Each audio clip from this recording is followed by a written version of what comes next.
je ne sais pas si vous connaissez Jérémy Perrin, déjà c'est son premier film, mais il est déjà actif beaucoup dans l'animation et notamment à travers des séries, et peut-être la plus connue c'est Last Man. Et moi ce que j'avais envie de te demander d'emblée, avant de rappeler que la parole est à vous et Jérémy a très envie de vous entendre, vous répondre, mais te demander comment on passe du coup de Last Man à cette première fiction, science-fiction. Ouais. Mais bon, on reviendra sur cette thématique de la science-fiction après, mais voilà, comment ça se passe en termes de production.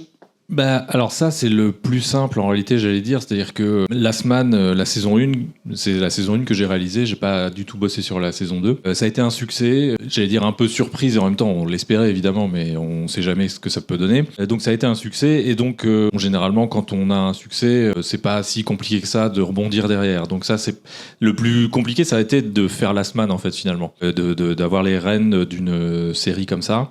Mais bon, quand même, Last Man n'a pas grand-chose à voir non plus avec Mars Express. L'idée, oui, justement, c'est pour ça. Voilà. Mais comment dire, c'est le producteur Didier Crest de Last Man et aussi de Mars Express qui nous a réunis avec Laurent Sarfati, qui est le co-scénariste avec qui on a écrit Mars Express, mais qui était également le directeur d'écriture sur Last Man. Donc il nous a réunis pour nous demander, tout en mangeant, donc il avait la bouche pleine et tout comme ça. Bon, les producteurs, ils adorent aller au resto tout le temps, et donc de nous demander est-ce que vous voulez faire alors qu'est-ce que vous diriez de faire la saison 2 de Last Man. Et moi je venais de passer 3 ans de ma vie sur la série, j'en pouvais plus et tout. Donc je dis bah non, j'ai pas envie de faire ça tout de suite, ça va. En plus c'est une adaptation bien que assez libre d'une BD, donc c'était pas exactement mon univers et tout. On continue de manger, fait bah, long métrage de Last Man alors. Je dis bah non pas là. Puis ah bah quoi alors. Donc je lui dis on se regarde avec Laurent et on lui dit bah un film de science-fiction. Et il a dit ok.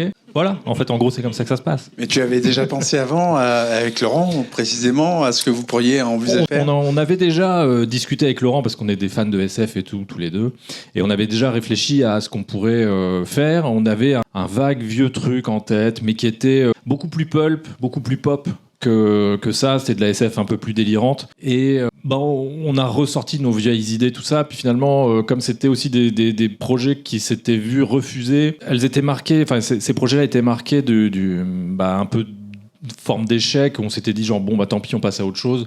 Et donc on a réfléchi à des nouvelles idées, etc. Puis il y a quand même un truc qu'on a récupéré d'un vieux projet qui était une histoire d'un détective sur Mars, mais c'était un mec, il était tout seul, il vivait chez sa mère, et il vivait 5 aventures différentes qui avaient l'air de rien avoir les unes avec les autres. Le film était découpé en chapitres, et on se rendait compte au dernier chapitre que toutes les histoires d'avant étaient reliées par une espèce de fil conducteur sous-jacent qui était un grand truc, quoi. Mais en fait c'était de la théorie, et en fait le problème c'est que écrire une histoire juste sur un principe théorique comme ça, c'est un peu contraignant. Finalement on n'arrive pas à rassembler les pièces du puzzle correctement, et donc on a laissé tomber, c'était trop compliqué. Mais on est quand même resté sur cette idée de détective martien. Du coup il y avait quand même la tentation déjà du polar, du détective privé, mais un peu dans la science-fiction, et en fait on retrouve ça dans Mars Express. Il y a cette présence du polar qui est très importante.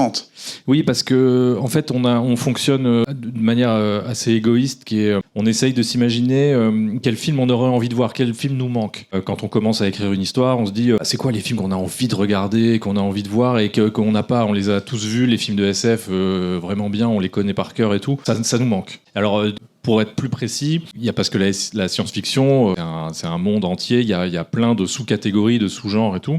Et là, nous, ce qui nous intéressait et qui nous semblait manquer au moment où on a écrit le film, c'était de la SF plus hard SF et du cyberpunk. Enfin, voilà, ce genre de science-fiction un peu plus pragmatique, un peu plus peut-être politisé et plus scientifique, basé sur des faits scientifiques actuels. Ça, et l'autre truc qui me semblait manquer aussi, c'était les films de détectives privés. J'avais l'impression qu'il n'y en avait pas eu depuis hyper longtemps. Il y avait eu Blade Runner quand même qui était... Oui, non, c'est vieux maintenant. Et c'est vieux, et en même temps, il y a eu un remake récent. Ouais, je le trouve nul. Bon, bref. Mais c'est pas grave. Mais en tout cas, moi, je pensais aux films de détectives privés plus classiques. Hein. Je pense à Chinatown ou Le Privé d'Altman, ou En quatrième vitesse, les films avec Bogart, tout ça. Et bref, c'est les trucs qui nous semblaient nous manquer. Donc, en fait, comme la science-fiction, c'est pour moi plus des thématiques et des univers, ça ne fait pas forcément une narration en tant que telle. Et donc, par contre, le film noir nous donnait une structure narrative,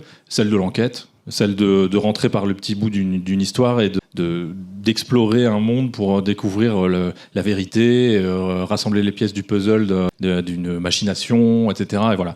Et donc, avec ces deux éléments, on avait à la fois de la science-fiction et en même temps, oui, c'est ça, une dynamique narrative. Oui, c'est vrai que la structure narrative est vraiment sur le polar et aussi, quand même, aussi, je trouve, beaucoup sur des aspects politiques, mais ça, on en reparlera. Enfin, des choses très contemporaines qu'on retrouve 200 ans plus tard, mais qui pourraient être finalement actualisées. Et effectivement, la science-fiction arrive plus comme un décor et comme voilà, un cadre qui a permis de faire toute cette animation. C'est un cadre et c'est des thématiques, vraiment, parce que là, le film il est quand même innervé par les thématiques d'intelligence artificielle, de robots, etc. Et ça, c'est quand même des trucs très SF, justement. Même si aujourd'hui, ça émerge de plus en plus et c'est de plus en plus actuel, effectivement. ChatGPT, c'est très... On sait, ça nous accompagne maintenant tous les jours. Est-ce qu'il y a des personnes dans la salle qui voudraient intervenir dès maintenant? Lazare, tu avais la main. Ah oui, involontairement, mais je peux poser une question quand même. Si tu veux. Comment tu conçois l'univers de Mars Express? Comment tu inventes cette cité, etc. Est-ce que tu te bases sur des rapports scientifiques? Tu te bases sur des films préexistants? Comment tu inventes ça? C'est vrai que quand on s'est mis à écrire, on voulait savoir, comme je disais, faire un plus de la hard SF.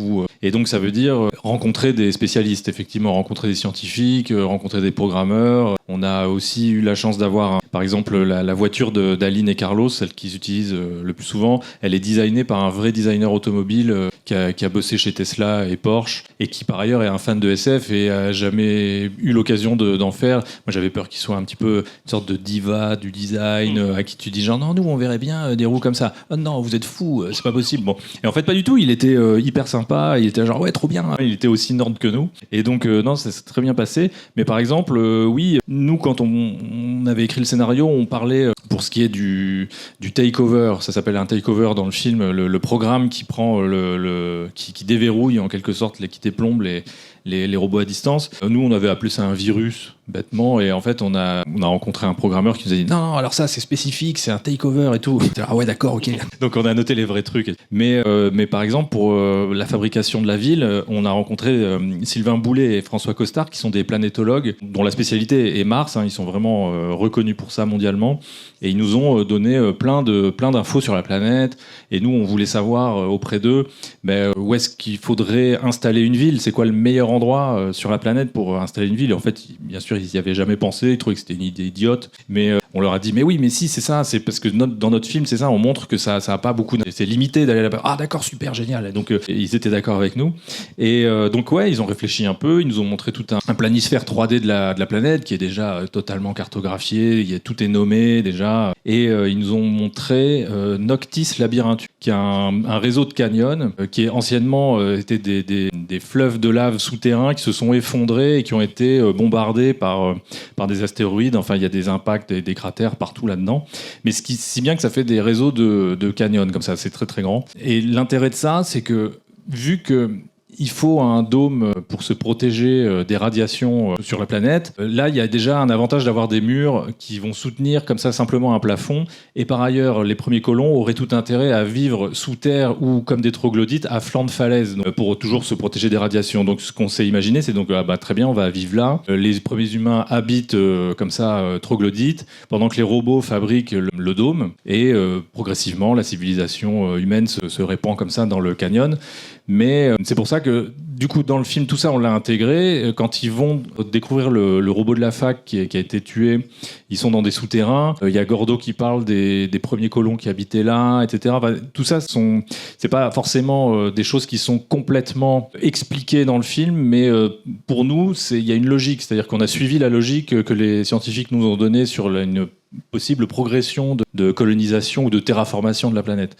Et après, on tire le fil de ce genre d'idée, c'est-à-dire qu'après, effectivement, on fait que le périphérique, il est en flanc de falaise, que voilà, du fait d'avoir une hauteur de plafond qui limite, on n'a pas tellement d'immeubles en hauteur sur Mars, c'est plutôt tout en horizontalité. De fait, ça contraste avec la verticalité des immeubles sur Terre qui, eux, sont tous empilés les uns sur les autres, enfin avec des styles même architecturaux différents, alors que tout est méga pollué et tout.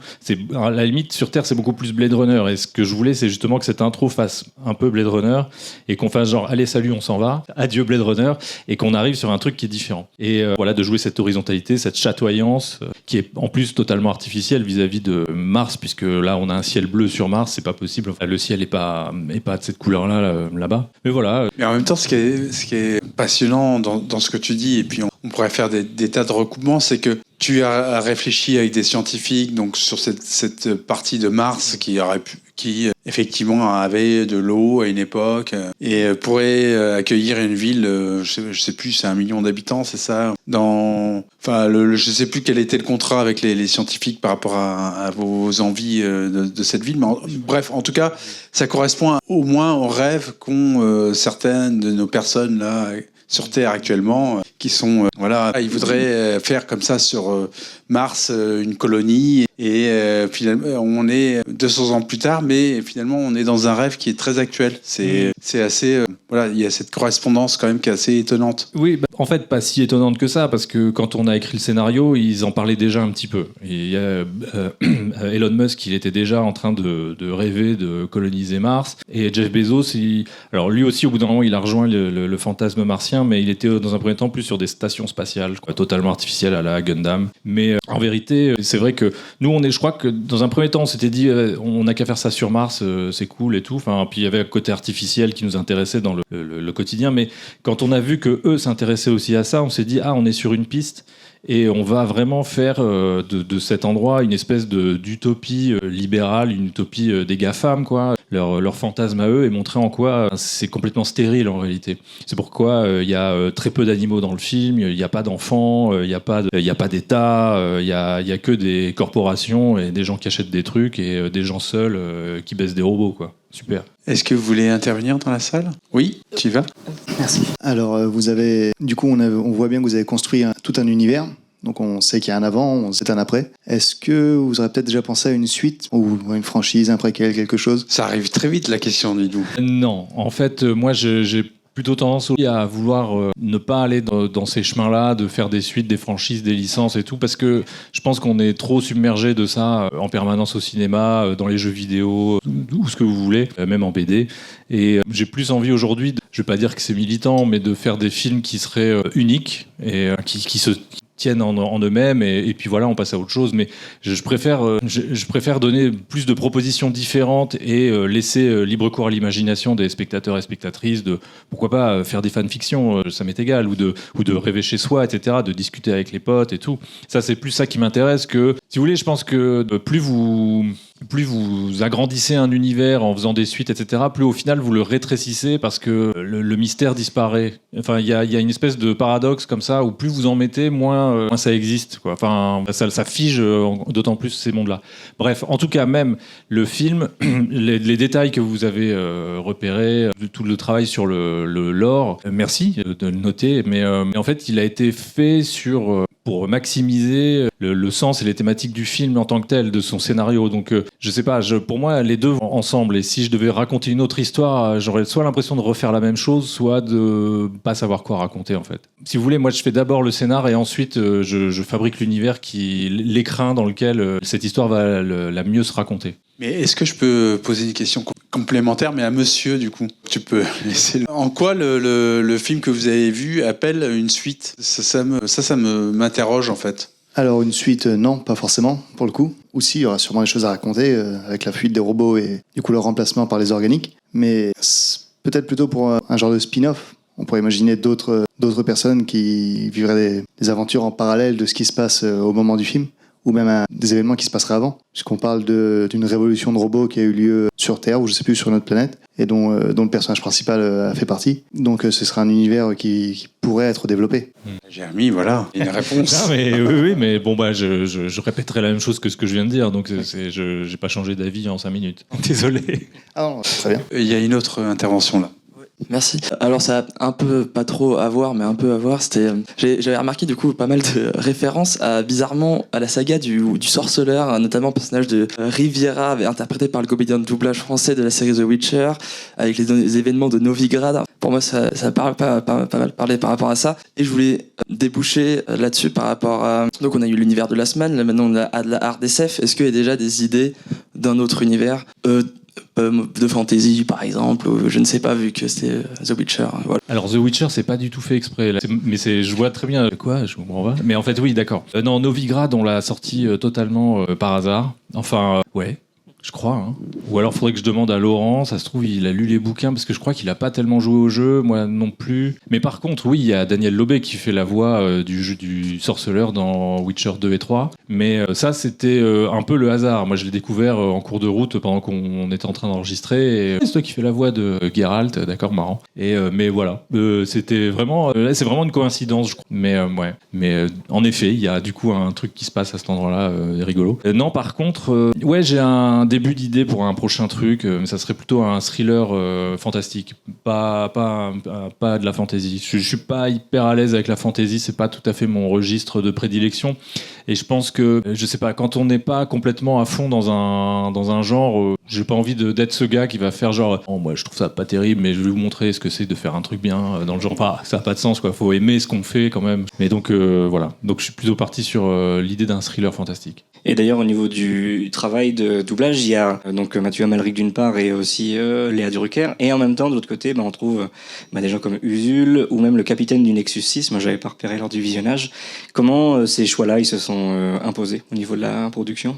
Alors rien n'est imposé réellement, simplement on discutait avec le producteur, avec Martial Leminou qui est comédien mais qui est aussi directeur plateau lors des enregistrements, et avec Laurent, donc scénariste. Et on discutait de qui on pourrait imaginer comme voix pour les personnages, et parce qu'on discute de ça une fois que le scénario est complètement écrit et validé. Et nous, on n'avait pas trop réfléchi à qui pourrait jouer qui. À part Aline, j'avais quand même une espèce de fantasme, mais ça n'a pas été possible. Mais qu'on discutait tout ça, et moi, j'ai tendance à vouloir des comédiens et des comédiennes qui jouent bien, ce qui est assez logique, qui jouent très bien. Après, d'où qu'ils viennent, moi, ça m'embête pas. Enfin, je regarde pas le CV des gens, mais je veux dire, je regarde pas leur diplôme ou je sais pas quoi. Donc, mais Didier Crest, donc lui, il voulait quand même quelques comédiens et comédiennes qui viennent du cinéma prise de vue réelle, et que, pensait-il, les gens identifieraient les spectateurs et tout ça. Moi, je crois pas forcément que ce soit quelque chose qui soit forcément commercial ou vendeur, mais en l'occurrence, au fil des discussions, on a évoqué Léa Drucker et Mathieu Amalric, et je me suis dit, bah oui, attends, ils ont des super voix, c'est aussi des super comédiens et comédiennes, pourquoi se priver ? Donc on les a contactés, et ça s'est fait comme ça, et ils ont accepté tout de suite, enfin c'était vraiment cool.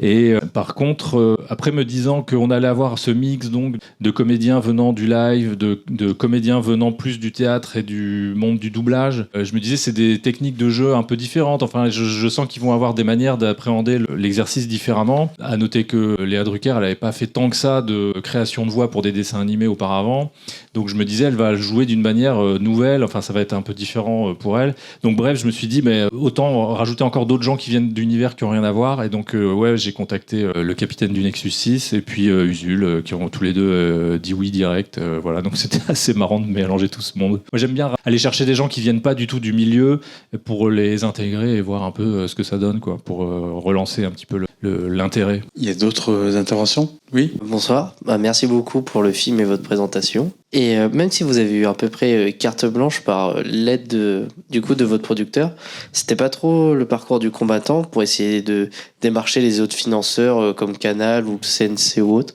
Bizarrement non, ça a été assez simple pour... C'est le boulot des producteurs. Oui, c'est vrai, déjà d'une, mais ça a pris 1 an, ce qui est un temps à peu près réglementaire, à peu près normal. À cela, il y a sûrement plusieurs explications, mais les plus évidentes, a priori, serait que, comme, encore une fois, Last Man saison 1 avait bien marché, on avait une certaine crédibilité, la confiance des partenaires financiers, tout ça, des différents guichets, comme on dit, c'est-à-dire que toutes les régions de France, enfin pas toutes, mais certaines régions de France ont des dépenses culturelles dans le cinéma à faire, et comment dire, ces régions-là, elles ont en plus un intérêt, elles ont des studios d'animation en leur sein, et c'est pour ça que le film il a été fait avec 5 studios différents qui sont répartis dans toute la France, dans le Nord, à Strasbourg, Angoulême, La Réunion et Paris. Et tout ça, c'est fait assez vite. Et puis après, on a eu le CNC, on a eu Canal et France Télé. Alors aussi pour une autre raison, c'est que J'ai perdu mon corps, qui a été un succès. Lui n'avait eu aucune aide ou très peu.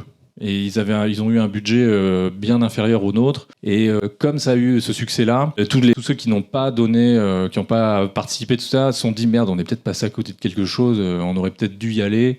Et en fait, au moment où ils étaient en train de se poser ces questions-là, nous on est arrivé, on fait bonjour, on est là. Ils nous ont filé toute la thune. C'était pas assez. Moi j'aurais voulu plus encore. Tu as l'air d'en parler comme une chose assez facile, mais quand même. Ce qu'on peut dire, c'est que malgré tout, ça demande du temps, un film comme celui-là. Oui, non, ça, la partie aller chercher l'argent, comme c'est pas moi qui l'a fait, je peux la résumer de manière comme ça, quoi, vite fait et blaguer. Mais en vrai, on démarre à partir d'un certain pourcentage du budget rassemblé, qui est pas tout à fait terminé, mais on se dit que bon, en chemin, on va trouver le reste. Et c'est vrai que malgré ça, c'était quand même très compliqué. Après, c'est pas que pour Mars Express que c'est compliqué. L'animation, c'est une technique pour fabriquer des films qui est complexe, quoi, et qui est très demandeur, enfin bref. Et oui, et puis on a fait il y a eu des dépassements. Non, nous on a dit il faut telle somme et on nous a dit non, on va faire pour moins, et puis en fait on avait raison, il fallait telle somme. Donc c'est pas ce que j'appellerais un dépassement, c'est plutôt on nous a pas écouté, bref. Mais voilà, ouais, non, c'est vrai que après ça a pris 5 ans et demi quand même à faire, donc c'est pas anodin. Au bout d'un moment, plus t'as l'impression d'être dans un jour sans fin, quoi. Oui, non, mais c'est ça, c'est quand on découvre une œuvre, on se rend pas toujours compte du temps que ça demande. Et là, tu viens de le dire, c'est 5 ans et demi de travail, et ne serait-ce que ça demande un respect, voilà. Absolument. Ouais, après, je sais pas, parce que moi, je pense quand même que, bien sûr, c'est un travail éreintant, mais ce travail-là, c'est aussi de pas le faire ressentir quand on le voit. C'est-à-dire qu'il faut... Enfin, je veux pas culpabiliser les spectateurs, dire « Non, quand même, ils ont travaillé 5 ans et demi, il faut absolument que j'aime oui, mais ce quand film. » même. Non, j'aurais pu travailler 5 ans et demi et faire de la merde. Jamais. Il y a d'autres... oui, encore Je veux juste rebondir sur le temps de travail. Est-ce que, par exemple, le Covid a fait rallonger le tout, vu que c'était un peu réparti entre 5 studios, comme vous disiez, ça n'a pas trop changé la donne? Ben, si, ça a sans doute un peu ralenti quand même. Le tout premier confinement, il est arrivé alors que j'étais en train de faire le storyboard tout seul. Donc ça n'a pas énormément changé de grand-chose, parce que même sans Covid, j'aurais travaillé tout seul à ce moment-là dans un studio, mais voilà, j'étais seul sur le film. Bon, après, il y a le côté un peu démoralisant du Covid, évidemment, ça joue.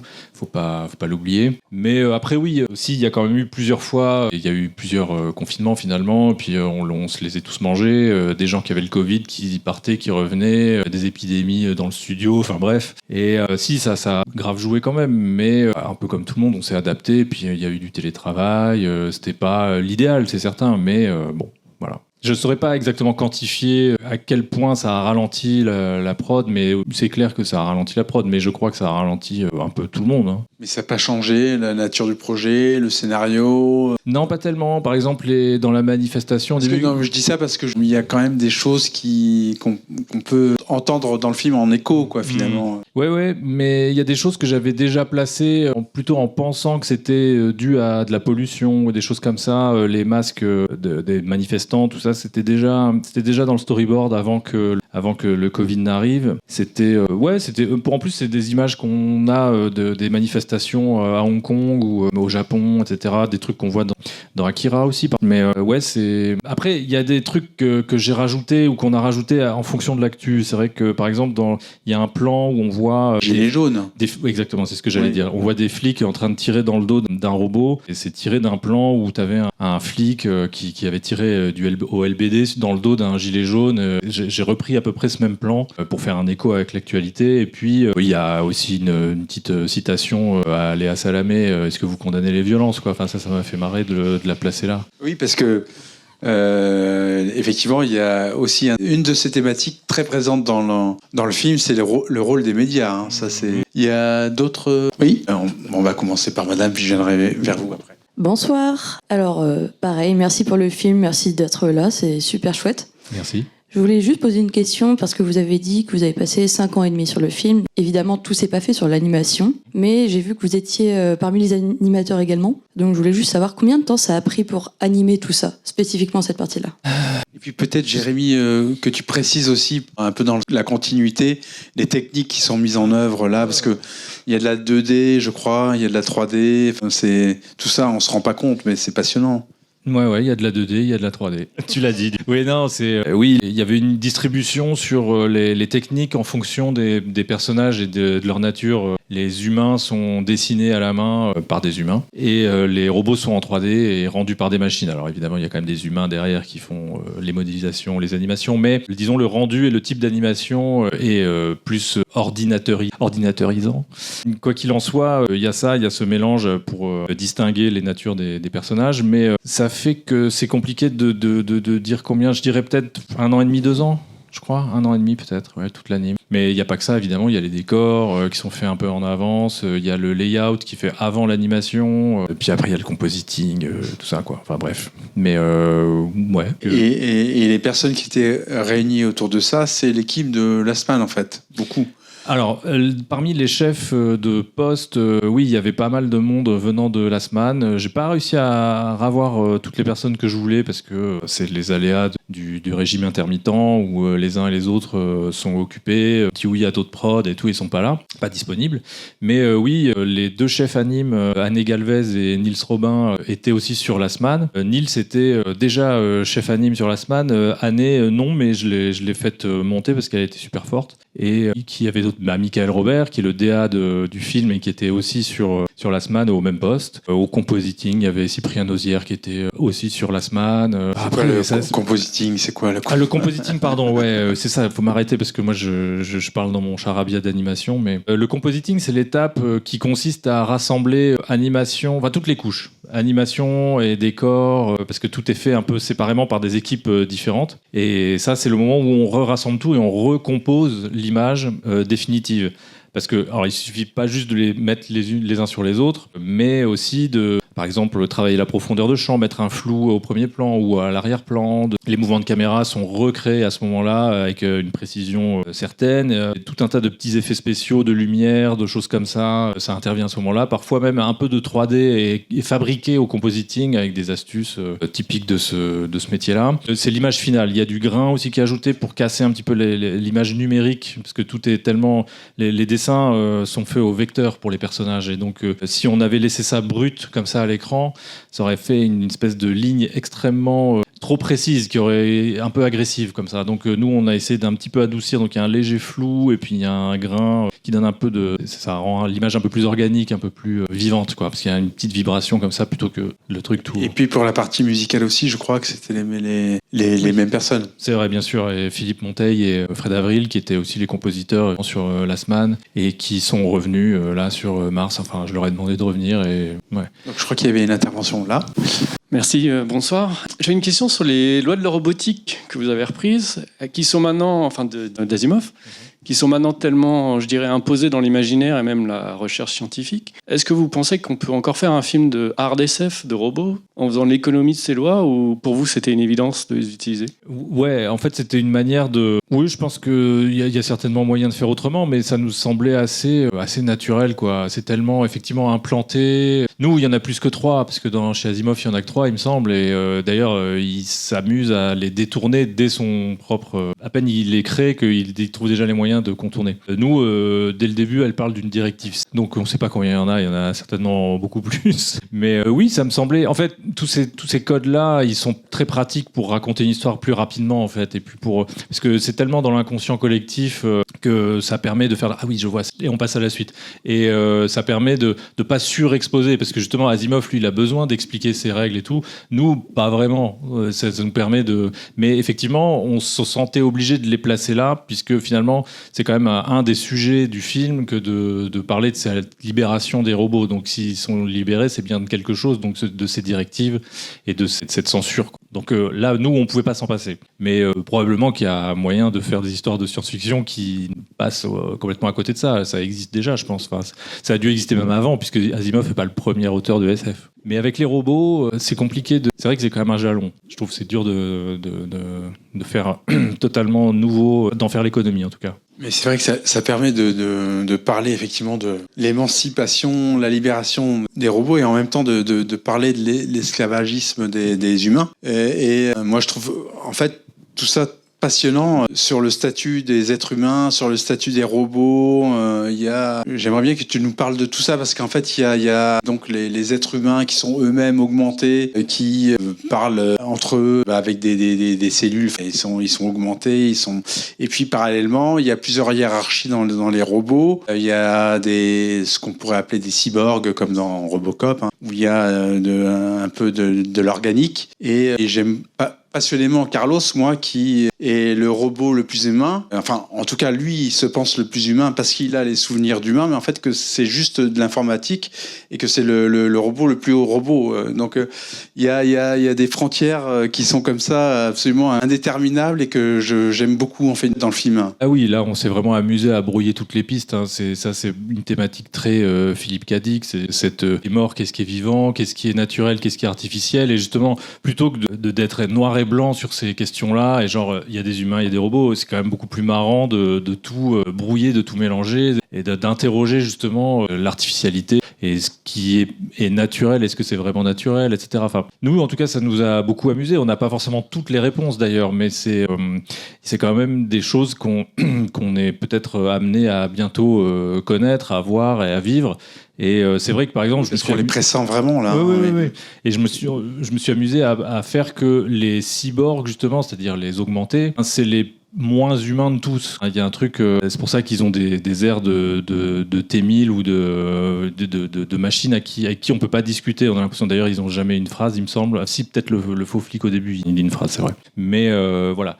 Et pour ce qui est des robots, bah oui, c'est vrai qu'ils ont été faits à l'image des humains en réalité. Pendant longtemps, je me disais dans les films ou même pour ce film-là, je me disais mais je voudrais essayer de sortir de l'anthropomorphisme des robots et de trouver des formes bizarres et tout. Et en fait, ça n'a pas tant de sens que ça de trop s'éloigner parce que finalement, les robots ont besoin de vivre dans une architecture qui a été fondée autour du corps humain. Les portes, les objets qu'on utilise, si les robots doivent les utiliser, ils doivent avoir des mains, il faut qu'ils puissent être à peu près assez proches, en tout cas, de nous. Et partant de là, on s'est dit, mais oui, ils sont quand même fabriqués à l'image des humains, etc. Mais au fond, et ils ont même été ils ont poussé le vice jusqu'à leur donner des sentiments, etc., des émotions et une conscience de soi même. C'est vraiment une projection humaine sur des objets. Et est-ce que ça a vraiment du sens de faire ça ? Enfin, est-ce que c'est pas un cadeau empoisonné qu'on fait à des êtres qui n'ont pas demandé à vivre et à être comme ça, quoi. Et donc, c'est un peu toutes ces arrière-pensées qu'on avait en créant tout ça, et ces flous et ces frontières sur les robots. Et après, les différentes générations, oui, il y a des différentes générations disons, j'allais dire, temporelles de robots. C'est-à-dire que Carlos est un ancien modèle, il y a des robots plus perfectionnés que lui, et puis encore au-dessus, etc. Et ça, c'était aussi un des enjeux compliqués à gérer au niveau du design. Il fallait faire comprendre et ressentir aux spectateurs que Carlos est plus ancien que d'autres modèles. Alors voilà, il y a eu j'ai pris le parti de le rendre un petit peu cylindrique sur les bras, etc., pour un côté un peu à l'ancienne, quoi. Et d'avoir des robots plus récents qui, eux, étaient beaucoup plus dans des dynamiques, dans des courbes. Et c'était un peu le principe. Et puis finalement, pour ce qui est des organiques, moi, je me suis dit, quand il fallait se poser la question de savoir c'est quoi l'étape d'après tous ces robots, etc., moi, je me suis dit qu'il y avait un refoulé du biologique qui devrait ressurgir de ce monde qui est stérile, justement, ce monde qui est complètement artificiel. Et il a mis de côté complètement l'aspect biologique du corps humain. Il a rejeté sa propre nature. Et donc, quelque part, c'est presque une émergence inconsciente de ce qui manque à tous ces humains qui vivent sur Mars. Mais ça devient des monstres au final. Il y avait une intervention quelque part ? Oui, allez-y. Ça marche là ? Ok. C'était pour savoir, est-ce que vous avez déjà joué à Cyberpunk ? Eh bien non. Je vois ce que c'est, hein, bien sûr, mais je l'ai pas. J'avais un PC trop pourri et sur PlayStation, il était pas bien apparemment. Mais c'est vrai qu'on l'a pas tellement évoqué le mot, mais là, on est vraiment dans le cyberpunk. Ouais, bien sûr. C'est-à-dire que c'est dans, Bien sûr. dans toutes les thématiques de ce qu'on peut appeler pour le cyberpunk. Tout à fait. À la différence, je pense, c'est que souvent le cyberpunk classique a une image plus Blade Runnerienne. Blade Runner n'est pas vraiment cyberpunk, c'est plus de la new wave, il me semble. Mais toujours est-il que le cyberpunk s'accompagne d'une esthétique généralement crade, vraiment plombante, ultra polluée, tout ça. Et nous, on est dans un cyberpunk plus ensoleillé, plus chatoyant, qui est en fait plus proche du cyberpunk dans lequel on vit nous aujourd'hui, quoi. C'est-à-dire justement ce fantasme des GAFAM, d'être dans la Silicon Valley, c'est merveilleux, mais encore une fois totalement stérile. Les objets, les augmentations qu'ils ont sont très discrètes, alors que dans Cyberpunk 2077 ou dans d'autres œuvres du genre, généralement les augmentations sont extrêmement visibles. On voit le bras vraiment robotique collé aux humains et tout ça. Nous, c'est soit des robots en complet, ou quand c'est des cyborgs, c'est vraiment sous-cutané. On voit pas le petit truc qu'utilise Aline pour discuter en pensée. Ça, c'est juste discret derrière l'oreille. Il y a un côté propre, mais qui cache en fait toutes les problématiques et les ennuis qui sont décrites dans les œuvres cyberpunk depuis le Neuromancer. Quand je disais on est vraiment dans le cyberpunk, ça dépasse cet aspect de nocturne. Il y a la ville.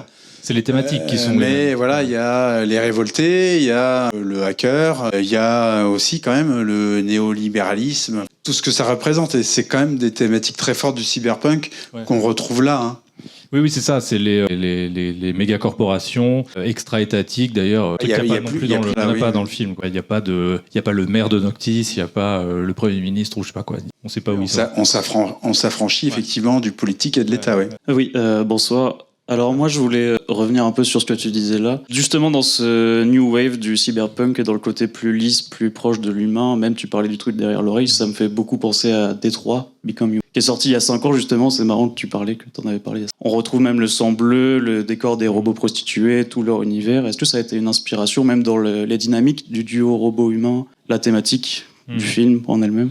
Je l'ai pas fait non plus, Become Human, parce que je suis pas hyper attiré par les jeux narratifs à choix multiples comme ça. C'est pas tout à fait mon genre. Mais donc non, désolé. Mais c'est juste pour dire, c'est intéressant parce que la thématique du film est relativement la même. L'histoire, le duo entre un humain et un robot. Même on parle d'un père qui a perdu sa fille et de plein de choses qui sont similaires. Toute l'esthétique des robots est la même. Et j'ai fait ce film pour rien, quoi. Et je me dis, joue-y parce que tu vas beaucoup y retrouver, même dans l'ATH, dans les choses qui s'affichent quand on voit les robots dans les vues à la première personne, c'est relativement les mêmes, donc ce serait intéressant. Non, mais il y a dans le film, j'imagine beaucoup de références. Enfin, pas nécessairement des références, mais des choses que toi, dont tu t'es nourri en fait, de cinéma, de littérature, de BD, et peut-être éventuellement aussi de jeux vidéo. Et même de jeux vidéo, bien sûr. Oui. Moi, je suis un joueur de jeux vidéo, hein, bien sûr, mais simplement, c'est vrai que Détroit, j'y ai pas joué, et Cyberpunk non plus.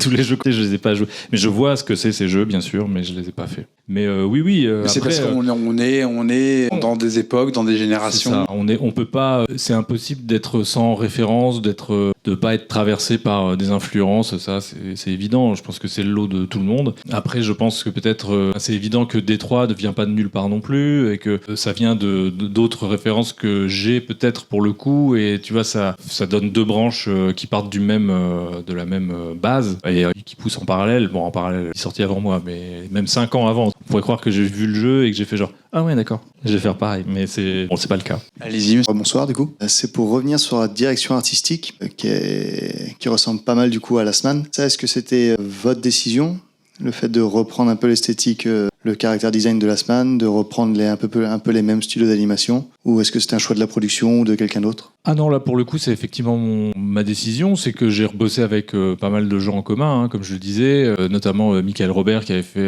la direction artistique de Last Man et qui est là à nouveau sur le film, et donc ça toujours dans les décors, même s'il n'est pas tout seul à les faire, hein, bien sûr, mais c'est lui qui chapeaute les équipes et qui leur donne les directions à prendre. Et pour le design des personnages, l'esthétique générale des persos, c'est moi qui étais aux commandes aussi, donc au fond, oui, je dessine comme ça, quoi. Et Michael aussi, donc on a continué, on a voulu aller un peu plus loin que ce qu'on avait fait sur Last Man, parce qu'on avait un budget un petit peu plus conséquent que sur la série, et que la série, si vous mettez tous les épisodes bout à bout, ça fait 5h30, là ça fait qu'1h25, donc le temps de prod est à peu près le même, mais pour raconter un peu moins longtemps. Donc on peut un peu plus peaufiner tout ça, donc ça nous a permis d'aller un petit peu plus loin. Moi j'estime que les personnages sont mieux dessinés dans ce film que dans Last Man. On a pu quand même aller plus loin dans la subtilité des expressions, des positions, des personnages, tout ça. Enfin, il y a un truc que moi je suis assez content de ce résultat-là au moins. Mais oui, c'est après, il n'y a eu aucune imposition. Vraiment, on a été libre de faire comme ça. Puis même, je pense que, encore une fois, comme Last Man avait fonctionné, ben les producteurs, tout le monde était content de voir que c'était un peu une suite, d'une certaine manière. Enfin, en tout cas, une suite esthétique. Et donc, on s'est pas privé, quoi. Et vous disiez aussi que vous avez plus peaufiné les détails. Un truc que je pense que tout le monde a remarqué, c'est les petites tics de visage qu'ont certains personnages. Les petits mouvements de bouche, etc. Vraiment, ça apporte quelque chose, je trouve, au personnage. Ça les rend beaucoup plus vivant. Et ça, par exemple, le tic du personnage principal, c'était une idée à vous aussi? C'est venu un peu comment, ça? Ouais, c'est ça. Ça, merci de l'avoir remarqué. C'est un truc que j'ai essayé de placer un peu par-ci par-là dans le film. En fait, partait du constat que souvent dans les dessins animés, les expressions étaient un peu tout le temps les mêmes. Et que d'un personnage à l'autre même, et que je me disais mais pourquoi on dessine pas des trucs un petit peu plus bizarres dans les expressions des personnages. Moi j'aime bien les trucs un peu bizarres, mais les expressions quand on prend des photos un peu au hasard, on tombe sur des intermédiaires d'expressions on se retrouve entre un sourire et une bouche ouverte et ça fait une tête bizarre. Tous ces trucs là on les fait jamais vraiment en anime. Et ou même les expressions gênées ou quoi, souvent ça, je vais le dire un petit peu vite comme ça, c'est pas méchant, mais souvent les expressions dans les dessins animés c'est comme des emojis, quoi. Il y a l'expression de la rage avec les dents serrées, il y a l'expression déterminée de tous les personnages de Miyazaki, il y a c'est juste les sourcils froncés. Et j'adore Miyazaki, je le vanne, mais il est d'accord, je le sais. Je lui ai jamais parlé. Mais voilà, donc je voulais essayer de trouver des expressions qu'on voit pas souvent et qui pourraient justement semer le trouble aussi, parce qu'il y a cette volonté dans le film d'être assez réaliste quand même, ou de donner plutôt une impression de réel. Ça m'amusait parce que comme on parle que d'artifice et de naturalisme dans le film, je voulais aussi que ça se ressente un peu avec le rapport à l'animation et au cinéma en général dans le film, et aussi donc dans les expressions des personnages. Donc voilà, c'est ça, j'ai essayé de travailler ça, et pour ça, c'est pas si compliqué que ça au final, parce que moi j'avais un miroir devant moi à ma table à dessin, puis je faisais des têtes à la con, puis j'étais là, je vais faire comme ça, puis donc la lèvre elle est comme ça, c'est comme ça que j'ai travaillé. Oui, bonjour. Moi je suis hyper contente de voir qu'en France on peut produire des films d'animation de cette qualité. Ça donne, c'est vraiment super chouette, quoi. Et je voulais savoir comment vous avez réussi à doser, parce qu'en fait, de manière générale, c'est quand même assez glauque, le film. On n'a que des personnages entre l'alcoolique, le père violent, de ce qu'on comprend, la fin est quand même pas joasse, et en même temps, il y a énormément d'humour. Donc, comment vous avez réussi à mixer tout ça? Ouais, merci beaucoup. Moi, je pense que j'aime pas trop les films de science-fiction ou les films en général qui sont extrêmement sérieux. C'est-à-dire que ça peut être bien, mais je sais pas, j'ai l'impression qu'on peut aussi quand même avoir des personnages qui ont un sens de l'humour sans que ça ruine les ambitions du film. Pour moi, on est tous à faire des blagues en permanence, malgré le fait qu'il y ait des guerres ou je sais pas quoi. Enfin, et donc, pour moi, il fallait qu'on puisse avoir ce large spectre d'émotions dans le film. Néanmoins, ce que je voulais pas, et c'est là où je pense que le point d'équilibre se trouve, c'est que les personnages fassent des blagues au mauvais moment. C'est-à-dire faire une blague alors qu'on est dans un moment de tension, et là vous tombez dans la marvellerie. Ça devient un truc où il n'y a plus aucun danger nulle part, il n'y a plus de suspense, parce que il y a un immense rocher qui tombe à côté d'un personnage, et puis tout de suite, c'est pas passé loin. Enfin bon, je sais pas si encore ça va, mais bon, bref, bientôt ils vont dire ils sont fous ces scénaristes, et puis on va être là, super, oui, je suis au courant que je regarde un film.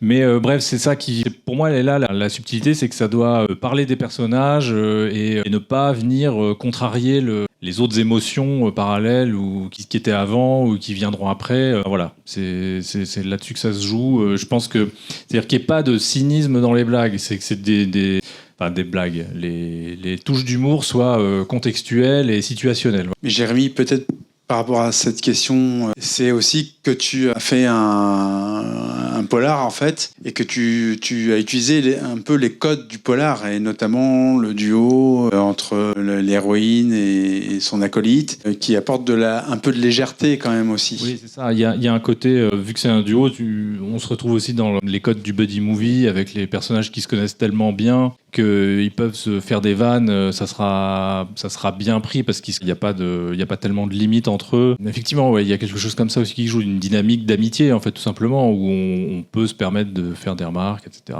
Ouais. Mais c'est vrai que ça nous semblait important aussi d'avoir des personnages qui soient pas manichéens et qu'ils soient pas unidimensionnels, qu'il y ait des surprises quand on apprend que Carlos il était violent avec sa femme quand il était humain. Nous, ça nous intéressait parce qu'en plus ça venait poser la question de savoir si c'était toujours le même personnage de toute façon. Est-ce que lui, c'est vraiment ce personnage dont il parle qui était violent, ou est-ce que c'est un autre, puis vu qu'il est un robot depuis, vu qu'il est un émulateur de l'ancien. Donc voilà, il y avait tous ces trucs-là. Puis en plus, ça avait un intérêt pour la fin, pour savoir mettre un enjeu sur le fait qu'il allait peut-être frapper Philippe à son tour, ou être violent une fois déplombé. Et en fait, il s'avère qu'il l'est pas tant que ça. Enfin, qu'il arrive à lui-même se contrôler. Il a une morale malgré tout. Enfin bref. Donc ça avait plein de sens de ce côté-là. Mais oui, c'est ça, on voulait pas des personnages trop positifs ou trop négatifs, mais un petit peu d'ambiguïté, un peu de nuance dans les personnages. Monsieur, bonsoir, merci pour ce film. Vous remercierez votre équipe. Un très beau film. Je voulais savoir comment vous était venue l'idée de donner une sexualité au robot, un peu dans un mode un peu tantrique. Ouais. Mais alors là, c'est toute la difficulté, c'est que pour moi, c'est pas vraiment une sexualité, c'est l'interprétation qui est faite des humains de dire que c'est quelque chose de sexuel, alors qu'en fait, pour moi, comme le dit Roberta, on comprendra jamais, quoi. Et ces autres trucs de... Alors après, c'est vrai qu'il y a un partage de données, on va dire. On pourrait dire ça aussi de faire l'amour, peut-être, je ne sais pas, mais qui les fait entrer en résonance, effectivement. Mais bon, pour moi, c'est ce qui se rapprocherait le plus d'une sexualité pour robots, mais qui en fait n'en est pas non plus exactement. Et ce que je voulais sous-entendre, c'est que les robots, ils ont des sens et une perception du monde qui est pas la même que la nôtre et qui passe par d'autres expériences qu'on pourra jamais atteindre. Et c'est un peu le sens aussi de cette fin, quand toutes les consciences des robots se fusionnent. Au bout d'un moment, c'est un flash blanc parce qu'on peut pas suivre, on peut pas comprendre ce que c'est au-delà de notre compréhension. Et c'est d'ailleurs un truc qui m'intéresserait, c'est de voir des œuvres d'art faites par des intelligences artificielles pour de vrai, pas des générateurs d'images, totalement en roue libre et sentientes. Après la singularité. Et je pense que ces trucs, on comprendrait rien du tout. Mais que peut-être ça pourrait les émouvoir. Mais nous, on se dit, oui, ok, je capte rien. Voilà. Donc c'était un peu ça que j'essaie de toucher du doigt avec ce principe qui est compris par les personnages comme de la baise, mais bon, c'est pas vraiment ça non plus. Oui, parce que je trouvais que ça donnait un peu l'idée que toutes les machines qui se connectent dans notre monde actuel, ça n'arrête pas de se connecter. On ne sait pas trop finalement ce qu'elles sont en train de faire entre elles. Elles échangent des données. Quoi. Ah bon, voilà. On va voir, vous allez voir vos ordinateurs différemment maintenant. D'autres interventions ? Oui. Merci pour le film et pour votre présence. Merci. J'avais une petite question pour rebondir sur la première question qui avait été posée sur étendre l'univers de Mars Express. J'ai cru voir qu'il y a un roman qui sortait. Ah oui. Alors je sais pas si vous avez participé à l'écriture ou Laurent Sarfati. Pas du tout. Laurent, oui, un peu, mais ça a été très vite et moi je l'ai pas lu. Voilà, je peux pas trop en parler. Ça se passe avant. Ça se passe avant. Ouais. Ce qui contredit tout ce que j'ai dit au début en disant genre non, il y aura jamais rien. Mais sachez, je vais pas en dire plus que ça, mais sachez que mon nom n'apparaît nulle part sur ce livre. J'ai demandé à ce qu'il n'apparaisse nulle part. Du coup, c'est mon avis sur ce livre. Faut le considérer comme canon ou pas ?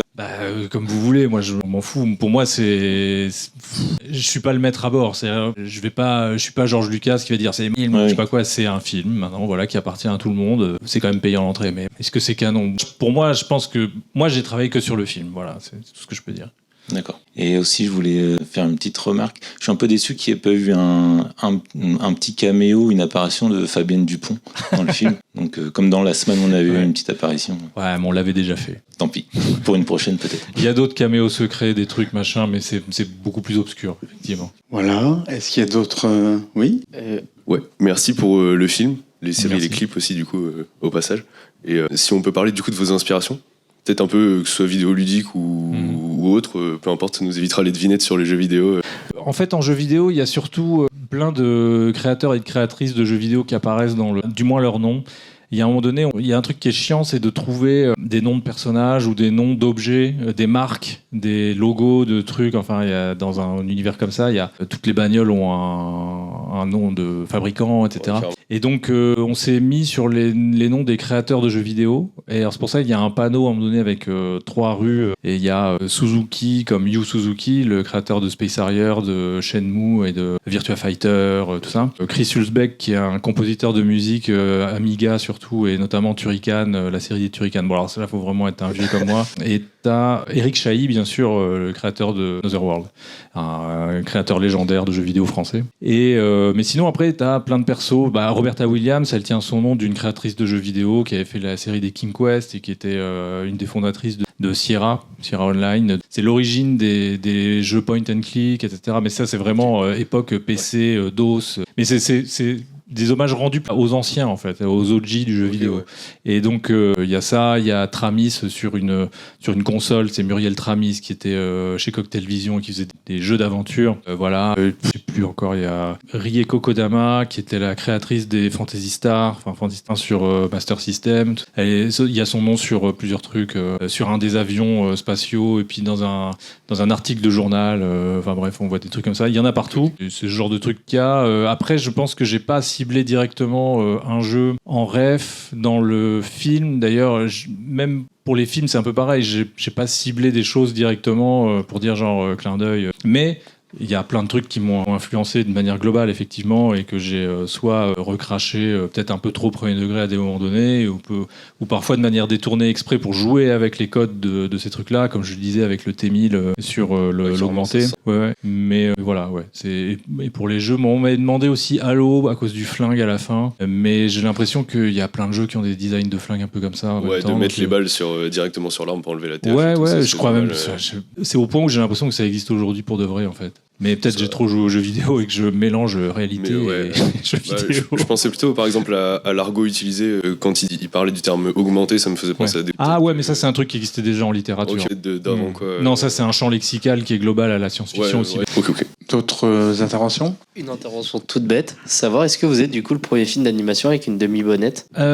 Film d'animation peut-être, mais je l'avais déjà fait dans un épisode obscur d'une série qui s'appelle CO2, mais c'était pas très convaincant, ça n'avait pas beaucoup de sens. Là, ça en a plus, mais peut-être. Je sais qu'il y a le cinématographeur qui avait tweeté ça aussi, mais j'ai pas vu tous les dessins animés du monde, je dois avouer. J'ai cette faiblesse-là. Mais ouais. Donc à vérifier, peut-être. Il y avait encore... non ? Bonsoir, merci pour votre film. Non, je voulais juste remarquer les personnages féminins. C'est vachement mix comme film, donc ça fait plaisir. Ils sont très chouettes. Merci beaucoup, on a essayé. Les masculins aussi. Bravo Jérémy, alors peut-être on va s'arrêter là ? Ouais. Oui. Il est un peu tard, ça fait un moment qu'on est ensemble. Écoutez, merci à toutes et à tous, merci Jérémy. On rappelle que le film sort le 22 novembre, donc on était bien en amont et vous avez largement le temps d'en parler autour de vous. Mais oui. Bon voyage en Italie demain. Merci. Puisque la tournée continue, mais à l'international. Et puis bonne nuit et à très bientôt. Merci à tous.